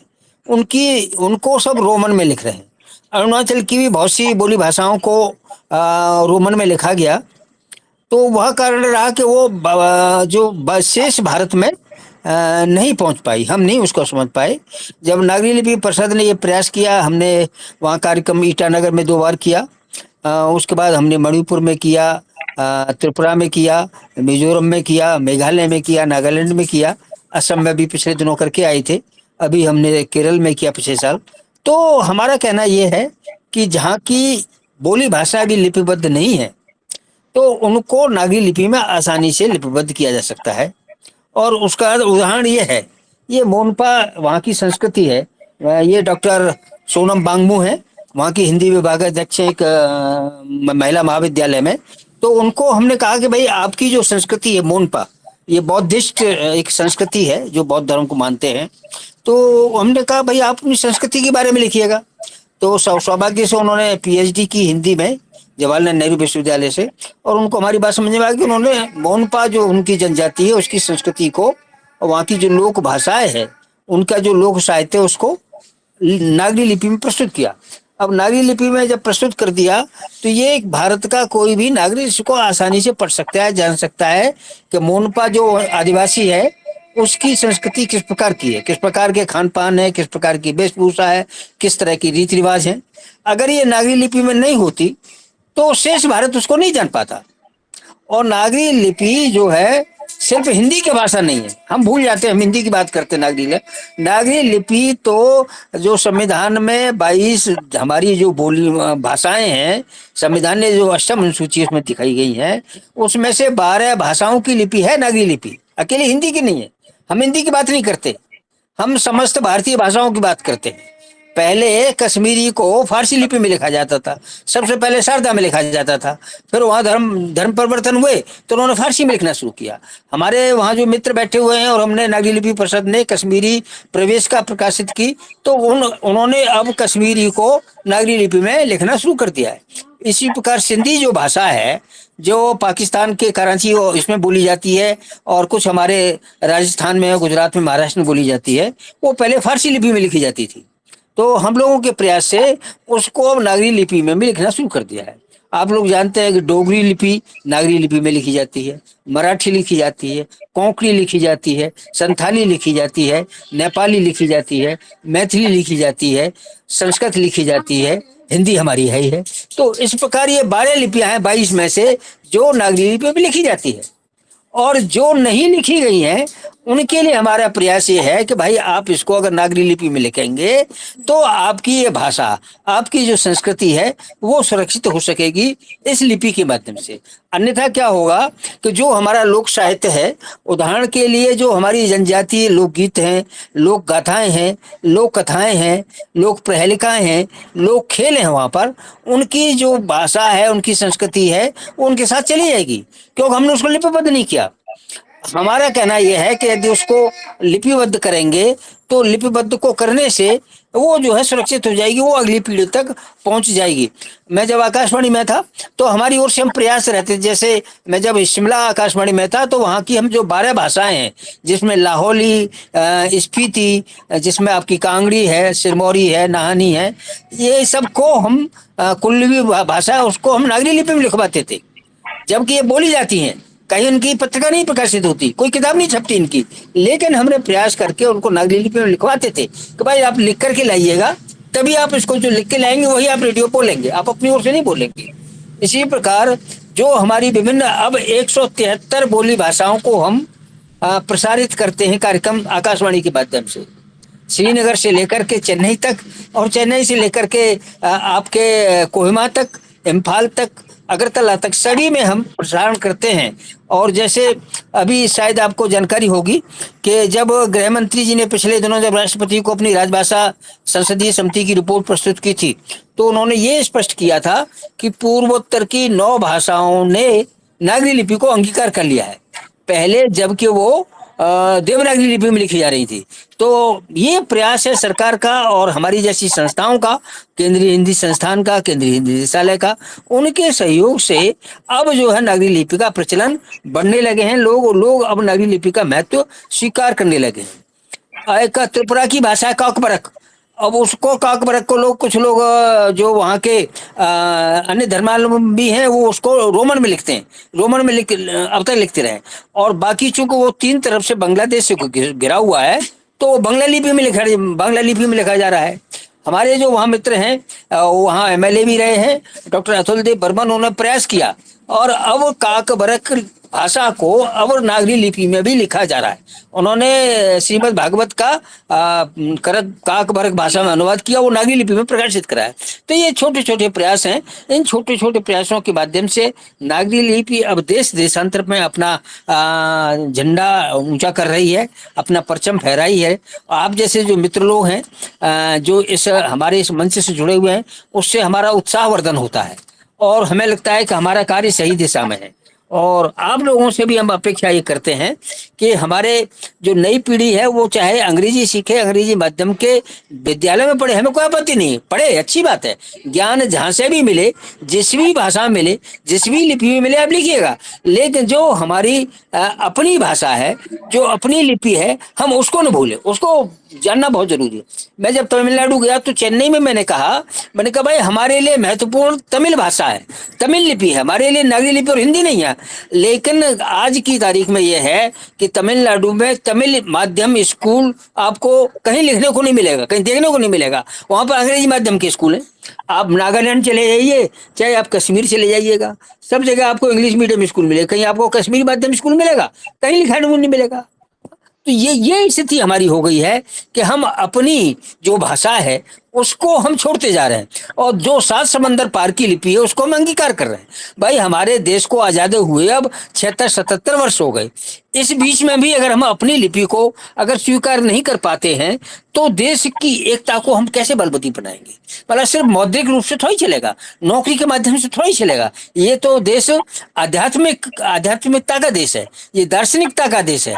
यहाँ के कण कण में दर्शन है, यहाँ के कण कण में अध्यात्म है। तो वो अध्यात्म और वो दर्शन कैसे नई पीढ़ी तक पहुंचे, उसको अगर हम लिपिबद्ध कर देंगे तो वो आसानी से पहुंच सकेगा। इसलिए हमारा कहना यह है कि पहले आप अपनी लिपि को परिपक्व करें, अपनी लिपि का प्रचार प्रसार करें। हमारी नई पीढ़ी की हमारी लिपि को, जो कन्नड़ है, तमिल है, मलयालम है, ओडिया है, बंगला है, असमी है, उसको भूलने जाए। उसके बाद अगर मान लो हमें, चूंकि इस देश में रह करके सिर्फ हमारा एक प्रदेश में रह के काम नहीं चलेगा। अगर तमिलनाडु का कोई अगर व्यक्ति, युवा अगर दिल्ली आना चाहता है, या कि अखिल भारतीय जो सेवा संवर्ग की भाषाएं हैं, जो सेवाएं हैं, IAS IPS सेवाएं हैं, उसमें आना चाहता है तो तमिल से तो बात नहीं बनेगी। उसकी नौकरी असम में भी लग सकती है, उसकी नौकरी जम्मू कश्मीर में भी लग सकती है, दूसरी जगह भी लगी, तो वो तमिल से कैसे काम चलाएगा? इसलिए ये जरूरी है कि हम भाई जो एक लिंक स्क्रिप्ट के रूप में, एक जोड़ लिपि के रूप में हम नागरी लिपि को अंगीकार कर लें। इससे हमारे देश की राष्ट्रीय एकता बलवती होगी और हम कहीं भी एक देश से, देश के एक कोने से दूसरे के कोने में जाएंगे तो वहां पर हमें किसी प्रकार की दिक्कत नहीं होगी, आवागमन में दिक्कत नहीं होगी, पर्यटन में दिक्कत नहीं होगी। सभी भाषाएं, सभी लिपियां महान हैं, सभी सरल हैं, सभी सहज हैं, सभी बोधगम्य हैं, हम उसका सम्मान करते हैं। लेकिन राष्ट्रीय एकता के लिए हम चाहते हैं कि नागरी लिपि को भी अंगीकार कर लिया जाए, उसको भी एक लिपि के रूप में स्वीकार कर लिया जाए। जब हम अंग्रेजी सीख सकते हैं, जब हम फ्रेंच सीख सकते हैं, जब हम जर्मन सीख सकते हैं, जब इतालवी सीख सकते हैं, तो हमारी अपनी जो यहाँ की, जहाँ से जितनी भारतीय भाषाएं निकली हैं, उसमें से अगर उस लिपि को अगर सीख लेते हैं तो इस देश की राष्ट्रीय एकता बलवती होगी। हमारी जो भारतीय भाषाओं की एकता है वो इससे बलवती होगी। इससे वहाँ का साहित्य हमें पढ़ने को मिलेगा और हिंदी का साहित्य वहाँ तक पहुँच सकेगा। इससे साहित्य की जो गंगा बह रही है उसका जल निर्मल होगा और जो महासागर है हमारे भारतवर्ष का, हमारे राष्ट्रीयता का, वसुधैव कुटुंबकम का, हम उसमें मिल जाएंगे। अब तो बाहर भी संयुक्त राष्ट्र संघ ने भी स्वीकार कर लिया है कि एक संवाद के लिए नागरी लिपि में लिखी हुई हिंदी को भी वहां पर अंगीकार किया गया है। अब सुप्रीम कोर्ट ने भी कह दिया है कि भाई अब जो आप फैसले आप भारतीय भाषाओं में ले सकते हैं, नागरी लिपि में लिखी हुई हिंदी में भी ले सकते हैं। तो जहां प्रतिबंध था अब धीरे धीरे खुलने लगा है, उसका हमें लाभ उठाना है और राष्ट्रीय एकता की खातिर हमें अपने क्षुद्र जो संकीर्ण हमारे मतभेद हैं उसको छोड़ करके हमें राष्ट्रीय एकता की जो कड़ी है उसको सुदृढ़ करने के लिए आगे आना पड़ेगा। आप जैसे जो युवा हैं, आप जैसे जो समर्पित लोग हैं, आप जैसे जो उत्साही लोग हैं, आपके माध्यम से यह देश विश्व का विश्व गुरु बनेगा, समृद्ध राष्ट्र बनेगा, ऐसा हम आपसे आह्वान करते हैं और आप सबके लिए बहुत बहुत धन्यवाद ज्ञापित करते हैं कि आप राष्ट्रीय एकता की इस कड़ी में जुड़े हुए, राष्ट्रीय एकता का जो महायज्ञ है इसमें आप जुड़ करके हमारे लिए ऊर्जा प्रदान कर रहे हैं। इस आपके अवदान के लिए हम सराहना करते हुए आप सबको बहुत बहुत बधाई देते हैं। धन्यवाद, नमस्कार, जय नागरी, जय भारती। जय नागरी, जय भारती। बहुत ही अच्छा उद्बोधन, ज्ञान से भरपूर और सचमुच सर आपका स्वयं का व्यक्तित्व ही हम सभी लोगों के लिए प्रेरणादायी है कि आपका जो कार्य करने का तरीका है वो हम सभी को प्रेरणा देता है। मुझे ऐसा लगता है बहुत सुंदर सुंदर कमेंट्स आ रहे हैं, चूंकि आज समय नहीं है इसलिए आप मैसेज बॉक्स में देख सकते हैं। और बहुत बहुत धन्यवाद और आभार आपका कि इतनी अच्छी गोष्ठी आप यहाँ पर रखते हैं कि हमारा नहीं जो लोग नागरी लिपि के बारे में नहीं जानते उनका अवश्य ज्ञान संवर्धन होता होगा। देवनागरी लिपि में स्वर व्यंजनों की पर्याप्तता है, अक्षरीय वैशिष्ट्य है, क्रमबद्धता है, अक्षरात्मकता है, सरलता है, वैज्ञानिकता है, सुगमता है, स्पष्टता है, भ्रमहीनता है, सर्वसमावेशिता है, लचीलापन आदि गुणों के से प्रभावित होकर आचार्य विनोबा भावे ने स्पष्ट शब्दों में कहा था कि देवनागरी को सारे भारत में चलाने का पहला उद्देश्य है कि इससे दक्षिण भारत के सभी प्रदेश एक हों, दूसरा सारा उत्तरी भारत एक हो, तीसरा दक्षिण और उत्तरी भारत एक हो, चौथा भारत और एशिया एक हो जावे और पांचवा भारत और विश्व एक हो जाए। उसमें विश्व नागरी और रोमन दोनों चलें, क्योंकि आचार्य जी नागरी लिपि को नागरी ही नहीं नागरी भी की तरह देखते थे और वो सभी भाषाओं का सम्मान करते हुए जोड़ लिपि के रूप में इसे देखते थे, जैसा कि यहाँ पर उद्बोधन में आदरणीय पाल सर ने भी कहा। बहुत बहुत धन्यवाद सर। और इन्हीं शब्दों के साथ मैं सादर आमंत्रित करती हूँ आज के इस कार्यक्रम के अध्यक्ष महोदय प्रोफेसर प्रेमचंद्र पातंजलि जी, आदरणीय विश्वविद्यालय अध्यक्ष दिल्ली विश्वविद्यालय से हैं और अध्यक्ष नागरी लिपि परिषद हैं। ससम्मान स्वागत है आदरणीय महोदय, आपका उद्बोधन। सभी वक्ताओं को जो उपस्थित हैं और जो चले गए, मेरा नमस्कार, प्रणाम। राष्ट्रीय शिक्षक संचेतना उज्जैन और नागरी लिपि परिषद द्वारा संयुक्त रूप से आयोजित आभासीय गोष्ठी भारतीय भाषाओं की एकता का आधार विषय पर रखी गई। कम से कम 15 विद्वानों ने अपने विचार रखे और विचारों में उतनी ही विविधता है जितनी भाषाओं में और लिपि में, लेकिन उनमें एक सूत्र ये था कि नागरी लिपि वैज्ञानिक है, लोकप्रिय है, सहज है, सरल है, तकनीकी रूप से इसको ग्रहण किया जा सकता है। माने कि बहुत सारी ऐसी विशेषताएं हैं नागरी लिपि में जो भारत की अन्य भाषाओं की लिपियों के समकक्ष अगर रखेंगे तो इसका विस्तार भी ज्यादा है, गहराई भी ज्यादा है और इसकी पकड़ भी ज्यादा है। इसलिए राष्ट्रीय एकता के लिए जब भाषाओं की एकता की बात हम कर रहे हैं तो उसका मूल आधार तो लिपि ही है। तो लिपि की एकता होगी तो भाषाओं की एकता आगे बढ़ सकती है। दूसरा, पाल साहब ने बताया कि बहुत सारी बोलियां हैं ऐसे क्षेत्रों में जिन क्षेत्रों से आम आदमी का परिचय नहीं है, उनकी संस्कृति से, उनकी भाषा से बहुत सारे लोग परिचित नहीं है, लेकिन वहां पर इस बात की संभावना है कि हम उनकी जो स्थानीय भाषा है उसमें नागरी लिपि का प्रयोग करें, नागरी लिपि के माध्यम से उनकी भाषा को हम लिखवा सकते हैं या प्रसारित करवा सकते हैं। एक खतरा ये है कि जो दो खतरे हैं इसमें। एक की ओर तो इशारा किया पाल साहब ने, युवा पीढ़ी चिंतित कम है, युवा पीढ़ी को जोड़ने की आवश्यकता है।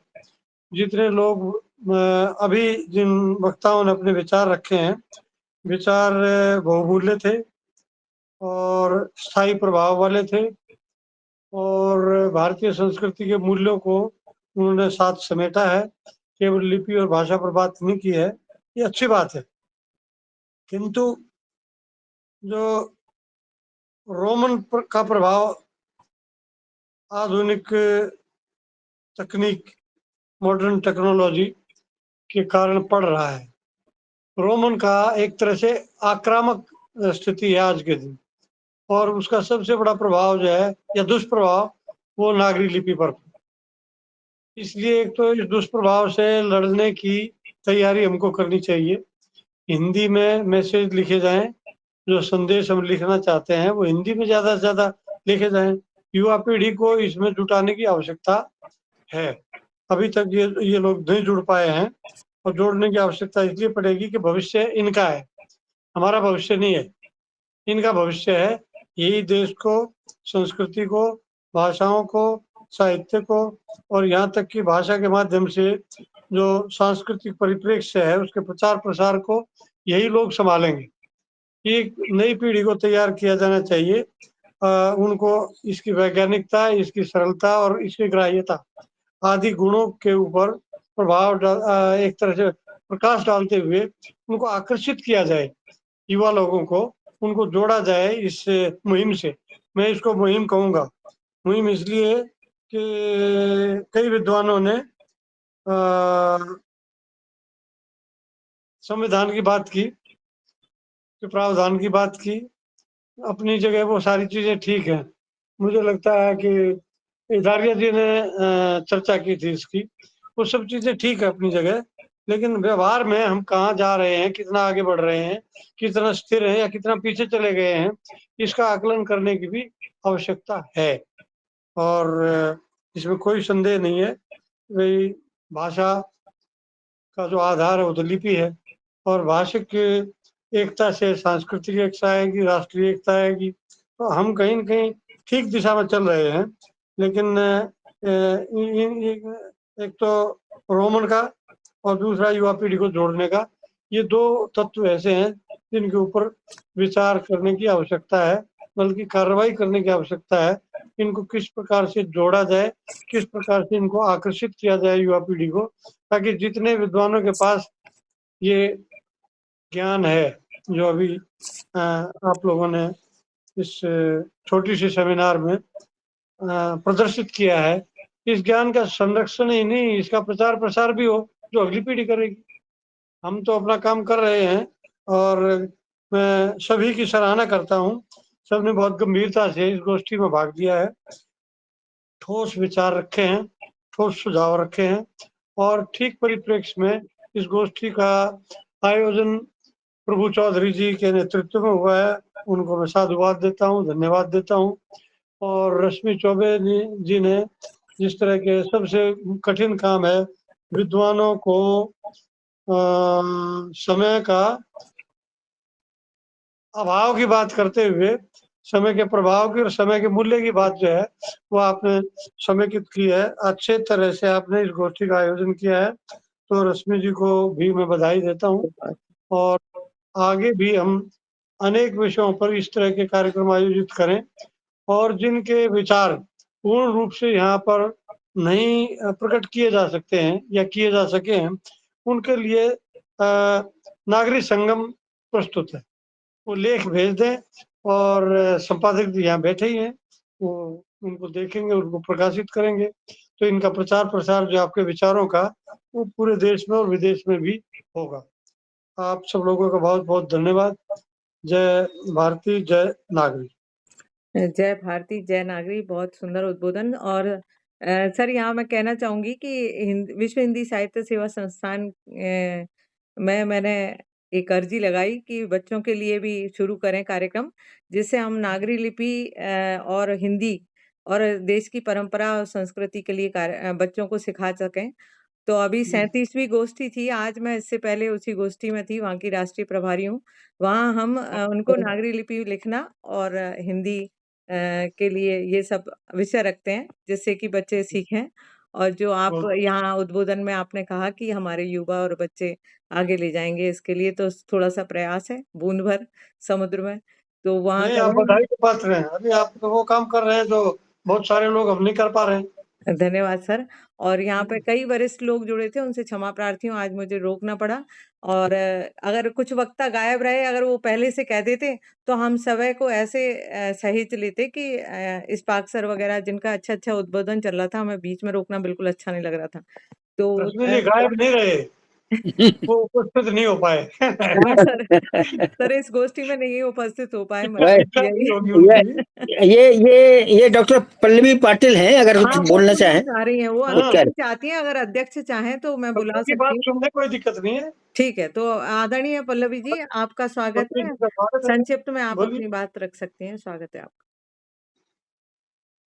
पल्लवी जी, आप अभी लिख रही थी, मेरे ख्याल से पटल पर हैं आप, अपना अपना माइक खोल लीजिए, जिससे हम आपको सुन सकें, क्योंकि पाल सर की आदत है कि वो किसी को भी अगर इच्छा हो तब भी और नहीं इच्छा हो तब भी वो आमंत्रित करते हैं बोलने के लिए, बुलवा ये देते मैंने हैं। देखा नहीं, है। बुलवा देते हैं। ये अच्छी बात है, हाँ, ये अच्छी बात है सर की। तो मैं सोचती हूँ अगर 7 बजे गोष्ठी खत्म होनी है तो 8 बजे तक का टाइम लेके मैं मन से चलती हूँ, और ये इनकी विशेषता है। मैं तो जिन जिन पल्लवी लोगों को जानकारी नहीं है मैं बताना चाहता हूँ, डॉक्टर रश्मि चौबे ने नागरी लिपि की वैज्ञानिकता पर पीएचडी की है। हाँ, तो हमारे पास ऐसी भी बैठी हुई है विदुषी जो नागरी लिपि पर पीएचडी की हुई है, और हाँ, बहुत अच्छा लगता है धन्यवाद सर। कि ये हमारे जो अधिकांश गोष्ठी होती हैं उसका संचालन करती हैं और अच्छा अपनी बात रखती हैं। नहीं, और ये इसमें बहुत से और लोग जुड़े जिनको अपनी बात कहनी थी, लेकिन कोई बात नहीं है। अगर डॉक्टर पल्लवी अगर बोलना आ चाहती गई तो है, बोल सकती आ हैं, गई, या आ जो गई भी है। चाहें वो बोल सकते हैं, एक एक मिनट में अपनी बात रख हाँ, सकते हाँ, हैं। और मुझे ये भी एक दूसरी बैठक में भी उपस्थित होना है। हाँ, आपने बोल बताएं दिया बेट। था मुझे, इसीलिए समय का ध्यान रखते हुए। वैसे पल्लवी जी बोलिए आप, और उसके अलावा ये यूट्यूब पर आपको मिल जाएगी ये गोष्ठी, मैं 1-2 दिन में अपलोड कर दूंगी, डॉक्टर रश्मि चौबे साहित्यकार नाम से गाजियाबाद से, तो आपको मिल सकती है ये गोष्ठी। स्वागत है पल्लवी जी। आपकी आवाज नहीं आ रही है मैम, आप अपना माइक खोल लीजिए जिससे हम आपको सुन सकें। संक्षिप्त में अपना विचार रखिए, स्वागत है। आप नहीं हाँ, सुन पा रहे डॉक्टर हैं हमें? पल्लवी पाटिल बोले आप। नहीं हो पा रहा है। शायद इनका उपस्थित हैं। हाँ, चलिए उपस्थित कोई और सज्जन जिन जो कहना चाहते हो 1 मिनट में, कोई भी सज्जन। हाँ, सोनू पल्लवी जी कुमार बोले। आपको बुलाया गया है, अगर आप सुन रही हैं हमें तो बोलना शुरू कर दीजिए। आप 1 मिनट दिखा रही हैं शायद, बोलिए आप माइक खोल के, पर हम आपको सुन नहीं पा रहे हैं, बोलना शुरू कीजिए, शायद सुन पाएँ हम। नहीं, आपका सुनाई नहीं दे रहा है आवाज़, है ना? क्षमा प्रार्थी हैं हम। उत्कर्ष गर्गी माइक जी, खोलिए, माइक पल्लवी अपनी माइक खोलो। माइक माइक खोल बंद है। दिया है इन्होंने, लेकिन 2 अच्छा 2 चलिए। 2 से जुड़ी हुई हैं, 2 डिवाइस से ये शायद, पता नहीं अच्छा किसी अच्छा। के लिए प्रॉब्लम। चलिए, कोई ठीक है, बात नहीं मैम, धन्यवाद। अगली बार हम आपको अवश्य देखिए सुनेंगे, अभी सुनाई नहीं मेरा दे रहा। नाम उत्कर्ष है। जी, मैं उत्कर्ष वैसे जी इस बोलिए। आपके जैसे ज्ञानी तो नहीं हूँ और ना ही इतना विद्वान हूँ, पर आप सभी को सुनकर आज बहुत अच्छा लगा और बहुत ही अच्छा संचालन करा गया और विदेश से भी लोग आए, तो आप सभी लोगों को सुनकर अच्छा लगा। और बहुत अच्छा है कि आपने इसको रिकॉर्ड भी किया है और इसको मतलब रिकॉर्ड भी करके डाला जाएगा, तो ये हमेशा के लिए हमारे पास पटल पर रहे। बहुत-बहुत धन्यवाद उत्कर्ष जी। ज़रूरी नहीं है ज्ञानी होना, आज नागरी लिपि परिषद के लिए प्रचार-प्रसार की ज़्यादा आवश्यकता है। अगर ज्ञान ना भी हो तो आप प्रचार-प्रसार से जुड़ सकते हैं, और यहाँ पर सर कोई माँग रहा था फॉर्म, वो सदस्य बनना चाहते हैं, आप मैसेज बॉक्स में देखिए, लिखा हुआ है उन्होंने कि वो सदस्य बनना चाहते हैं, शायद आप जानते हो उनसे। तो उत्कर्ष जी, आप जुड़कर नागरी लिपि के प्रचार-प्रसार में जुड़ सकते हैं, और आप कृपया अपने व्हाट्सएप पर नागरी लिपि में लिखना शुरू कर दीजिए, यही बहुत है आज तो, आजकल तो इतना हम हमारा कर बस हमारा आप लोग ईमेल है। सिखा देंगे तो हम लोग लिखना शुरू कर देंगे। जी, जी। हमारा हमारा फोन नंबर है नागरी लिपि परिषद का 9810981398, 9810981398। और हमारा ईमेल है नागरी लिपि परिषद 1975@gmail.com, NAGRILIPIPARISHAD 1975@gmail.com। इस पे आप हमसे संपर्क कर सकते हैं। जी, अध्यक्ष आप महोदय से अब आज्ञा जी बहुत चाहूँगी, धन्यवाद गोष्ठी आपका। को संपन्न हो चुकी है। आज्ञा दें तो समापन की ओर चलें। आदरणीय शिवा लोहारिया जी जुड़ी हैं, उनसे सादर आमंत्रित सवाल करती हूँ। लोहारी जी को आभा हमारी ओर से, नागरी लिपि परिषद की हाँ, ओर से और शिवा सभी की ओर से जन्मदिन की बहुत बहुत बधाई दीजिएगा। आभार व्यक्त और करने के लिए मैं उन्हीं को बुला रही हूँ। 2 मिनट में हाँ, आभार व्यक्त कर बोल भाई। लीजिए मैम। वो आए। जी, जी, स्वागत है आपका। आभार व्यक्त कीजिए और अपने विचार रखिए मैम। आप सभी का बहुत बहुत धन्यवाद। मैं अभी भी बाहर कहीं आ गई हूँ, पर आप सब ने मेरे लिए जो शुभकामनाएं दी हैं उसके लिए मैं आप सभी का बहुत बहुत आभार व्यक्त करती हूँ। बहुत बहुत धन्यवाद। आप सभी का ये आशीर्वाद मेरे साथ पूरा जीवन रहेगा और मेरा मार्ग प्रशस्त करेगा। बहुत बहुत धन्यवाद, बहुत आप बहुत आभार। जियो हजारों साल, साल के दिन हो। मैंने तो 50,000 कहा, लेकिन शैलेंद्र सर ने कहा कि हजारों हजार, तो आप हजारों हजार साल जिए, क्योंकि व्यक्ति अपने विचारों के माध्यम से, अपनी लेखनी के माध्यम से, अपने कर्मों के माध्यम से हजारों हजार साल जीते हैं, और हम ऐसी ही आशा करते हैं आप हजारों साल जिए। और आदरणीय अध्यक्ष महोदय से मैं आज्ञा चाहूंगी गोष्ठी को समाप्त करने के लिए। सर, हो गया सबका मेरे ख्याल से। ठीक है भाई, धन्यवाद ज्ञापन हो गया। नमस्कार सभी को। हम सभी फिर ऐसी ही ज्ञान की गंगा में फिर से मिलेंगे। आप सभी का बहुत बहुत आभार, और सबसे मिलकर बहुत प्रसन्नता हुई, और कुछ गलती हो गई हो आज की रोक टोक के लिए माफी चाहती हूँ। हम फिर मिलेंगे ऐसी ही गोष्ठी में, और एक दूसरे के विचारों से कुछ आदान प्रदान करके ज्ञान प्राप्त करेंगे। और सभी को प्रणाम। सभी नागरी लिपि के प्रचार प्रसार में लगे रहें। ऐसी कामनाओं के साथ मैं अपनी वाणी को विराम देती हूँ। नमस्कार, धन्यवाद, शुभ रात्रि।